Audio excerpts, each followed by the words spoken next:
In the last video, we had completed the lesson 2 Dear.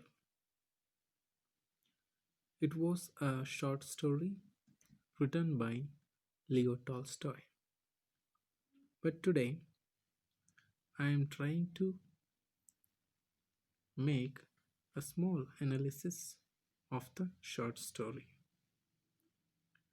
Before we consider it as a short story, we have to say it as properly a satirical short story. If I just say as a short story, you may understand the meaning of it. But when I add one more word called satire, then most of the students become confused. What must be the meaning of satire? So, we need to understand first what is satire. Then, we need to know what exactly is satirical short story. Satirical short story is a story wherein usually a writer creates scenes of humor or humorous situations. We may find exaggeration of the characters through which he tries to criticize people's stupidity or their bad qualities. And these kinds of situations are usually taken in the context of politics. Now, in the context of 2 Dear, I am trying to explain the meaning of satire. Here in this story, the context is the kingdom of Monaco, and it is related obviously to politics. And what kind of humorous situations can we find? The situations are completely related to the ministers who are unable to find the correct decision to give punishment for the criminal. The exaggeration we find here is the sessions of the court or the meetings of the ministers which take place many times before they release the criminal. And what is the stupidity or bad qualities of the people here? The stupidity is related to the ministers who are unable, who are inefficient to take a firm decision. And the vices or the bad qualities are related to the kinglet. How all these are explained in the story, I will try to make the analysis with the following points. I hope you are trying to understand. In the beginning itself, Tolstoy wants to describe that the kingdom was too small, which means now also the total area of the country or the state is not more than 5 square kilometer.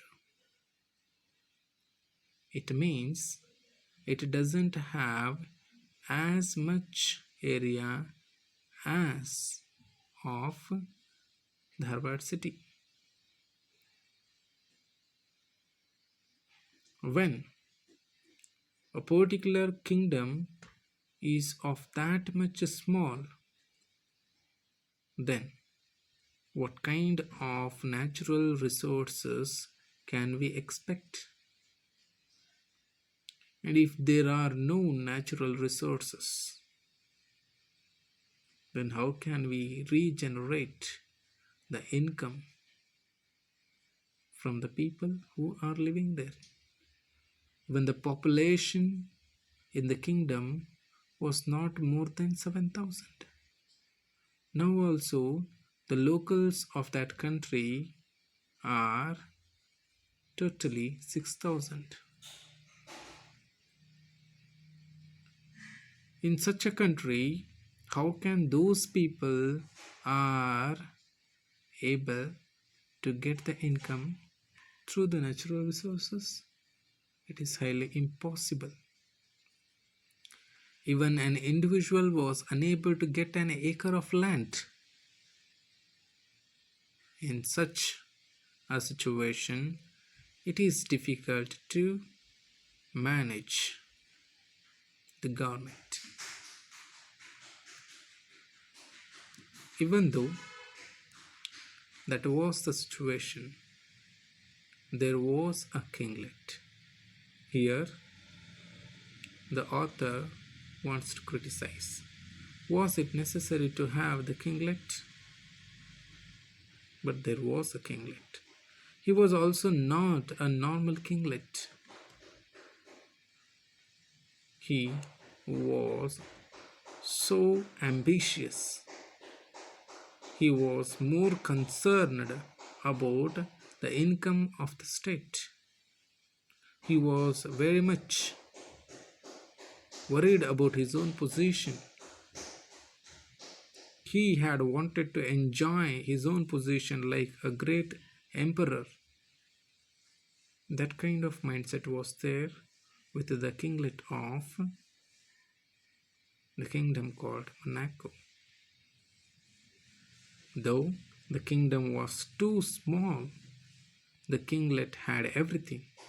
He had his own court, many ministers, and 60 men in the army. Was it necessary? I cannot say. But he had everything. He had even his palace, royal palace. He was running his kingdom, everything was all right.